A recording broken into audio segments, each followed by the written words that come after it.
মেহেরপুর পৌরসভার পানি সরবরাহ শাখার পাম্প চালক হাফিজুল হক এখন কোটিপতি। 26,590 টাকা বেতনে চাকরি করেন তিনি। তবে পৌরসভার বেতন বন্ধ রয়েছে মাসের পর মাস। এরপরও তিনি গত 3 বছরে নিজের স্ত্রী ও ছেলেদের নামে শহরের বিভিন্ন স্থানে কিনেছেন কয়েক কোটি টাকা মূল্যের জমি। এসব জমির দলিল মূলে মালিক হাফিজুল তার স্ত্রী মার্জিয়া খাতুন ও ছেলে মাসুদ হাসানের নামে থাকলেও হাফিজুলের দাবি ষড়যন্ত্রমূলকভাবে একটি পক্ষ তাকে ফাঁসাতে চায়। অনুসন্ধানে জানা যায়, পাম্প চালক হাফিজুল হক নিজের নামে মেহেরপুর সরকারি কলেজের কাছে 4.5 কাঠা, শহরের প্রাণকেন্দ্রে জিনিয়াস স্কুল সংলগ্ন 3 তলা বাড়ি সহ 2 কাঠা জমি, মল্লিকপাড়া রমেশ ক্লিনিকের পাশে 3.5 কাঠা জমি, এসপি অফিসের সামনে 5 কাঠা জমি কিনেছেন। এছাড়া চুয়াডাঙ্গা জেলার কুলপালায় 3 কাঠা ও 5.5 বিঘার ওপরে জমি ক্রয় করেছেন। মেহেরপুর সদর উপজেলা পরিষদের পেছনে 2,21,00,000 টাকায় 4 বিঘা ও মালোপাড়ায় 1,86,40,000 টাকা 2 বিঘা জমি ক্রয়ের জন্য বায়না করেছে। স্ত্রী মার্জিয়া খাতুনের নামে মেহেরপুর শহরের ফৌজদারি পাড়ায় 1.5 কোটি টাকায় একতলা বাড়ি সহ 6 কাঠা জমি ক্রয় করেছেন।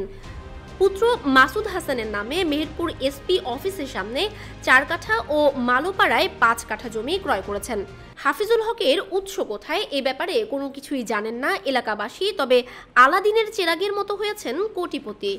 পাম্প ড্রাইভার হাফিজুর রহমান পৌরসভায় চাকরি করত, অনেকে জানে শোনে, এবং কিছুদিনের মধ্যে তার ব্যাপক উন্নতি, বিভিন্ন জায়গায় বিল্ডিং, বিভিন্ন জায়গায় জমি, বিভিন্ন জায়গায় বাড়ির প্রতিষ্ঠান, ঠিক আছে, সব কিছু উন্নতির দিকে। পৌরসভায় চাকরি করে সে আমাদের পৌরসভা থেকে স্টোরে থেকে বিভিন্ন মালামাল নিয়ে এসে বিভিন্ন জায়গায় বেচাকেনা করে।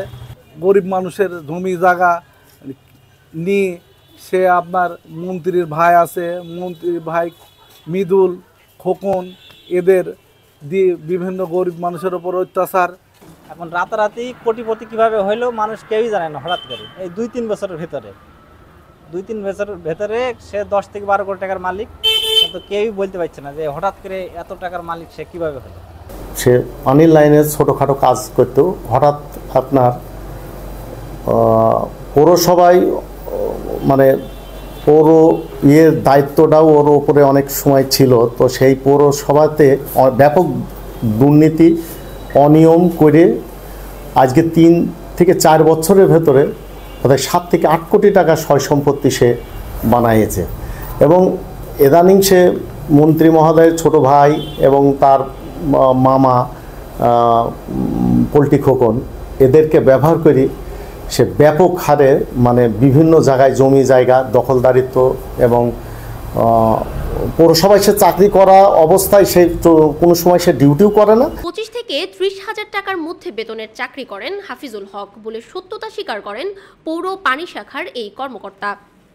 হাফিজুল হকের উনি পাম্প ড্রাইভার, ওনার বেতন হচ্ছে 25,000 থেকে 30,000 সামথিং প্রতি মাসে। তো আমাদের পৌরসভায় অনেক দিনেরই বেতন বাকি আছে, যেটা পর্যায়ক্রমে পৌরসভা দিয়ে থাকে, এবং উনি পৌরসভায় পাম্প ড্রাইভার হিসেবে কর্মরত আছে। পুরো আমাদের নতুন যে ট্রিটমেন্ট প্ল্যান্ট ওখানে কর্মরত আছে, ওখানে উনি শিফট হিসাবে ডিউটি করে। উনি বিকাল 4টা থেকে সন্ধ্যা 6:30 পর্যন্ত ডিউটি করে।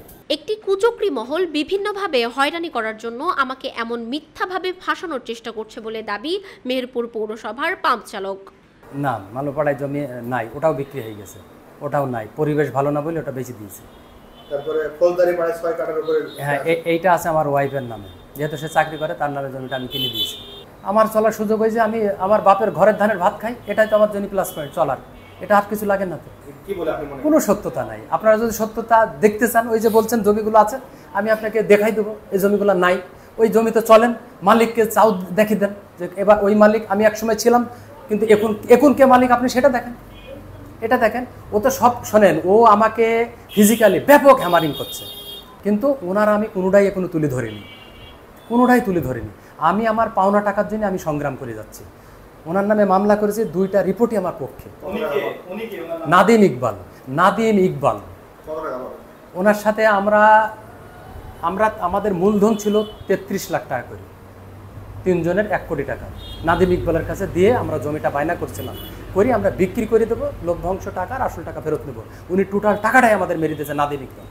কতটুকু জমি কোথায়? ওখানে জমি হচ্ছে খগেন দত্তর বাগান, ওই খগেন দত্তর বাগান যেটা প্রদীপ বাবু বর্তমান মালিক, খগেন দত্ত মারা গেছে।